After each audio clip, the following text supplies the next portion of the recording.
आकाश लालिमा में डूबा हुआ था। कुरुक्षेत्र की धूल अब रक्त से गाढ़ी हो चुकी थी।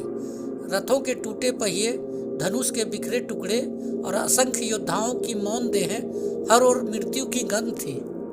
धीरे धीरे हवा बह रही थी, मानो स्वयं पवनदेव भी शोक में मौन हो गए हों। कभी जिस भूमि पर शंख बजते थे वहां अब केवल राख थी। सूर्य ढल रहा था, पर उसकी अंतिम किरणें किसी एक योद्धा के चेहरे पर ठहर गई थी।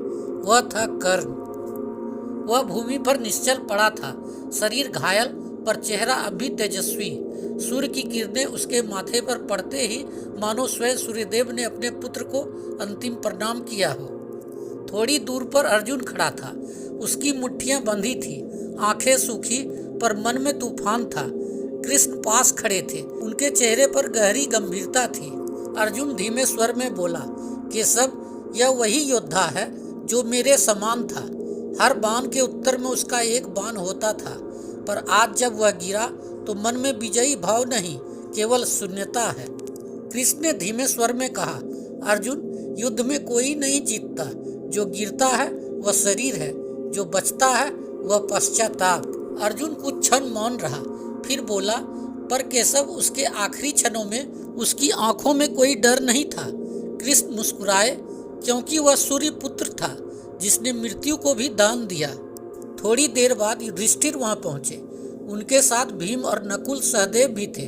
वे चुपचाप कर्ण के शरीर के पास खड़े हो गए। युधिष्ठिर ने झुककर कहा, कर्ण, तू हमारा शत्रु नहीं था, केवल एक गलत दिशा में खड़ा सत्य था। कृष्ण ने तब कहा, राजन, सत्य दिशा में बड़ा नहीं होता, पर कभी कभी दिशा व्यवस्था सत्य से बड़ी बन जाती है। सब मौन थे। कर्ण के शरीर के पास केवल एक दीपक जल रहा था, जिसकी लौ हवा में कांपती पर बुझती नहीं थी, जैसे उसका तेज अब भी जीवित हो। अचानक वातावरण में हल्की कंपन हुई। चारों ओर से धूप की सुगंध फैली और आकाश में एक आभा प्रकट हुई। सबने ऊपर देखा। वह थे भगवान परशुराम। उनके कदम युद्धभूमि की धूल को स्पर्श करते ही हवा थम गई। उनकी आंखों में करुणा थी और माथे पर तेज। उन्होंने धीरे से कहा, यह वही शरीर है जिसे मैंने कभी धनुर्विद्या सिखाई थी, जिसे मैंने श्राप दिया था, और वही श्राप आज पूर्ण हुआ। कृष्ण ने आगे बढ़कर नमस्कार किया। गुरुदेव, आपके शिष्य ने आज अपना धर्म निभाया। परशुराम बोले, धर्म या नियति? उनकी दृष्टि कर्ण के चेहरे पर टिकी रही। उन्होंने कर्ण के माथे को छुआ। मैंने इसे श्राप दिया था कि जब इसे सबसे अधिक स्मरण की आवश्यकता होगी तब यह अपना ज्ञान भूल जाएगा। आज वही क्षण आया, पर मैं नहीं जानता कि यह भूल उसकी मृत्यु नहीं, मेरे सत्व की हार होगी। परशुराम ने धरती से थोड़ी मिट्टी उठाई। वह बोले, इस मिट्टी में जो तप है वह इस बालक के परिश्रम से जन्मा।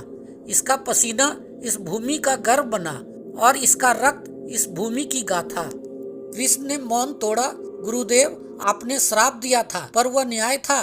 कर्ण ने आपसे झूठ कहा। परशुराम ने आंखें बंद की और बोले, वासुदेव, झूठ और विवशता में अंतर होता है। मैंने धर्म के नाम पर एक सत्य हारा। वह आगे बोले, मैंने सोचा था यह ब्राह्मण है, पर जब उसके कंधों की शक्ति देखी तब जाना यह केवल योद्धा नहीं, यह अग्नि है। कृष्ण ने धीरे से कहा, हर अग्नि को बुझना पड़ता है। गुरुदेव ने उत्तर दिया, पर वासुदेव, कुछ अग्नियां मरती नहीं, वे सूर्य बन जाती हैं। परशुराम ने अपने कमंडल से जल लिया और कर्ण के होठों पर छींटे मारे। क्षण भर को हवा ठहर गई। एक मंद ज्योति कर्ण के शरीर से उठी। वह प्रकाश रूपी छवि में परिवर्तित हो गई। सूर्य जैसी आभा शांत और दिव्य हो गई। कृष्ण ने आंखें बंद कर प्रणाम किया। परशुराम बोले, कर्ण, तू केवल योद्धा नहीं था, तू वह धर्म था जिसे समाज ने अस्वीकार किया। कर्ण की आत्मा मुस्कुराई। उसकी आवाज आकाश में गूंजी, गुरुदेव, आपने मुझे श्राप दिया था, पर उसी श्राप ने मुझे इतिहास बना दिया। कृष्ण बोले, सूर्यपुत्र, तेरा तेज अब किसी शरीर में नहीं, युगों में रहेगा। कर्ण की आत्मा विलीन हो गई, जैसे कोई सूर्य रात्रि में समा गया हो।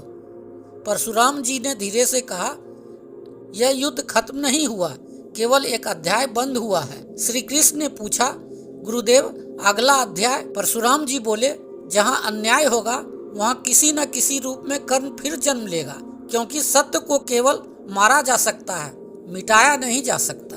सूर्य की अंतिम किरणें गायब हो चुकी थी। कृष्ण, अर्जुन और परशुराम जी साथ खड़े थे। आकाश में बादलों के पीछे एक सुनहरी लहर उठी, मानो स्वयं सूर्यदेव अपने पुत्र का स्वागत करने आए हों। श्री कृष्ण ने हाथ जोड़कर कहा, जय सूर्यपुत्र कर्ण, तू पराजित नहीं हुआ, तू केवल लौट गया अपने पिता के पास। धीरे धीरे दीपक की लौ मंद हुई और रात गहरी हो गई, पर उस रात का सन्नाटा आज भी इतिहास की हवाओं में सुनाई देता है। कर्ण वो योद्धा जिसने मृत्यु से भी ऊपर उठकर अमरत्व पाया। अगर आपको ये वीडियो अच्छा लगा हो तो इसे लाइक, सब्सक्राइब अवश्य करें। धन्यवाद।